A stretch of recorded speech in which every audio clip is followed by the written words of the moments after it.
Next up, the Veterinarian Key, which you'll find in the zoo. Zooming into the zoo on the far south side of the Vondel map here, all the way in this extreme southwest building here, this is where we'll find on the first floor. Quick shout out to Starry who found this loot. So approaching the main zoo here, we need to head further south, all the way to this section here.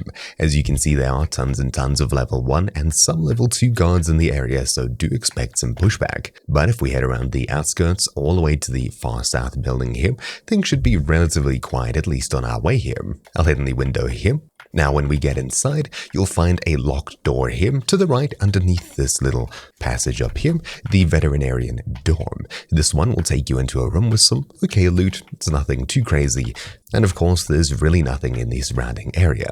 It's not a huge loot area, but should you want to come here for anything, you can. And of course, that's where the door is. Thank you all for watching. My name has been Troubleshoot, and I'll see you all next time. Ciao.